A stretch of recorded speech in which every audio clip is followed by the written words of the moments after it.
ayer, informe del DANE que nos dejó a todos muy preocupados porque son las consecuencias que estamos pagando luego de esta pandemia, o mejor, en esta pandemia que continúa.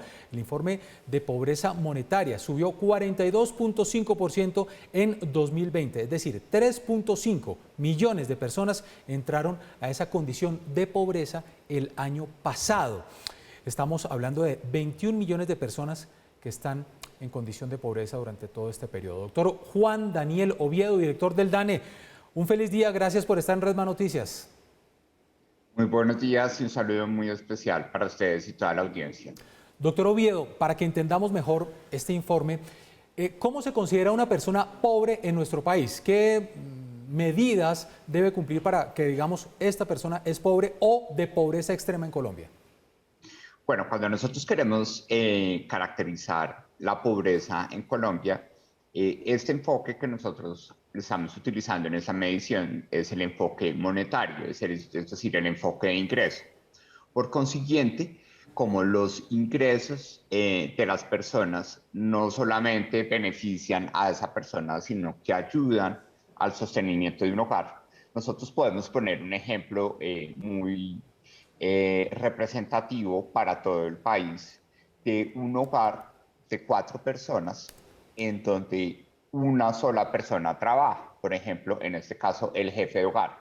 El jefe de hogar trabaja y tuvo la oportunidad de que en el año 2020 no interrumpió su trabajo, es decir, tuvo continuidad y se ganó 1.100.000 pesos al mes.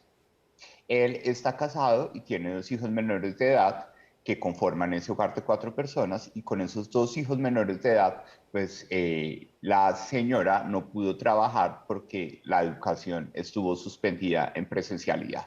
Entonces, ese hogar a lo largo del año 2020 vivió con 1.100.000 pesos al mes. Cuando pensamos que este recurso llega a una alcancía, la rompemos y la dividimos entre 4, a cada persona de ese hogar le corresponderían 275.000 pesos. Y esos 275.000 pesos, según las estimaciones que hacemos en el DANE, no son suficientes para garantizar que esas 4 personas tengan, además de la alimentación básica de 2.100 calorías al día, una vivienda digna y el acceso a artículos de primera necesidad que hubiera requerido que a la hora de repartir la alcancía, como mínimo, a cada uno le hubiera correspondido 332.000 pesos. Por eso, esa persona, pongamos su nombre Esteban, que se gana 1.100.000 pesos, que mantiene con ese salario a 4 personas, puede decir que es pobre y las demás 3 personas en el país de ese hogar están en situación de pobreza. ¿Y la pobreza extrema? Ese mismo ejercicio en pobreza extrema sería ¿qué tipo de ingreso? ¿Perdón? Ese tipo de, el ejercicio que usted nos hace en lo que es la pobreza, en el caso de la pobreza extrema, ¿cuál sería el ejercicio? ¿Cuál sería la suma? Excelente. Cuando nosotros estamos hablando de pobreza extrema, estamos concentrados particularmente en poder garantizar la ingesta de 2.100 calorías al día.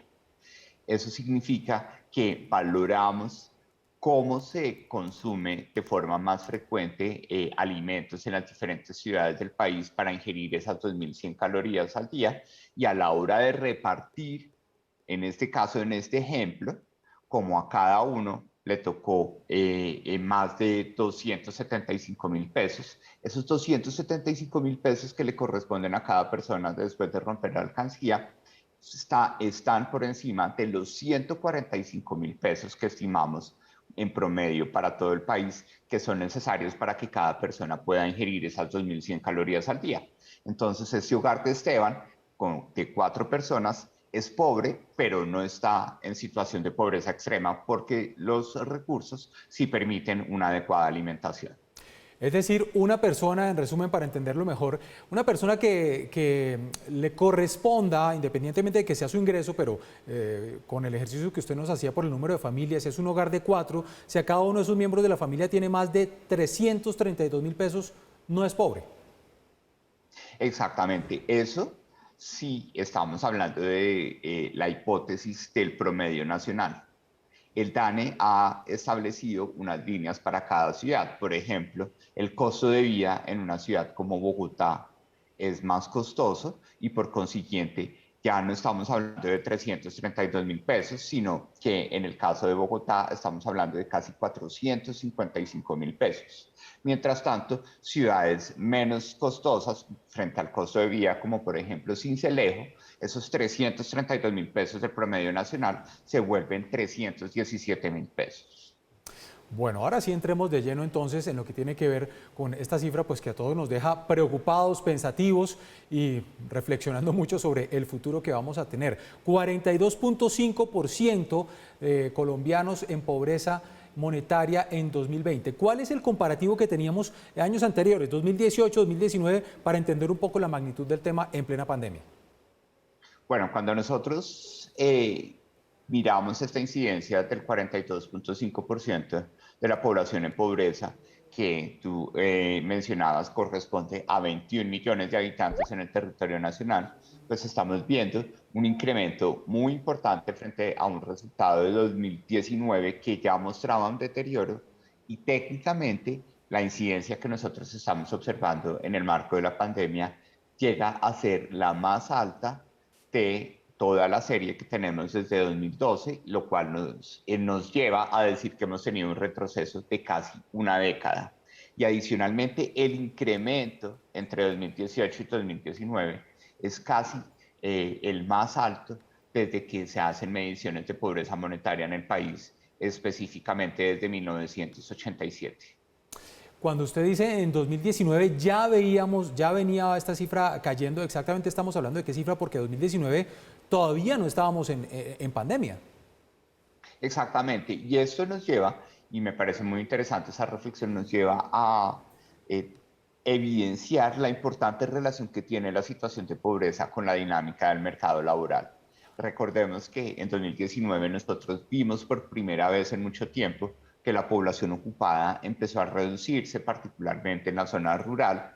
Llega la pandemia y genera un proceso de reducción de empleos drástico, ya no en la zona rural, sino en las principales ciudades del país. Y por eso es que afecta de forma tan importante a la población que habita en las principales ciudades como Bogotá, Medellín, Cali, Barranquilla, en donde, por ejemplo, Barranquilla, en el marco de la pandemia, fue la ciudad que, a pesar de tener unas condiciones económicas muy prósperas, vio el incremento más importante en términos relativos de incidencia de pobreza monetaria e incluso de pobreza monetaria extrema.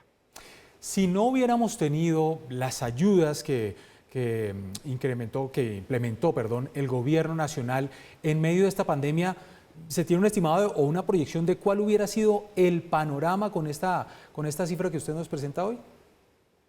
Bueno, nosotros precisamente presentamos el día de ayer un análisis, llamémoslo de mitigación o de contención frente a los efectos que generó la pandemia en la pobreza por parte de los programas gubernamentales. Recordemos que en 2019 teníamos un 35.7% de incidencia de la pobreza monetaria. Si el gobierno solo hubiera seguido con los programas que tradicionalmente están orientados a ayudar a la población pobre, como por ejemplo Familias en Acción, Jóvenes en Acción, Colombia Mayor, el incremento de la pobreza monetaria no hubiera sido al ¿No lo despido? 42.5%, sino al 44.7%. Esto significa que los programas que se diseñaron específicamente en el marco de la pandemia por el gobierno nacional y gobiernos locales como Bogotá, Bucaramanga, Medellín, llevaron a contener el crecimiento de la pobreza monetaria en 2.2 puntos porcentuales, es decir, evitó que casi aproximadamente 1 millón de personas ingresara a la situación de pobreza en el país. Es el doctor Juan Daniel Oviedo, este informe que nos presenta el DANE de pobreza monetaria. Doctor Oviedo, director del DANE, gracias por acompañarnos en Red Más Noticias. No, muchas gracias a ustedes y siempre muy dispuesto a acompañarnos cuando lo necesiten.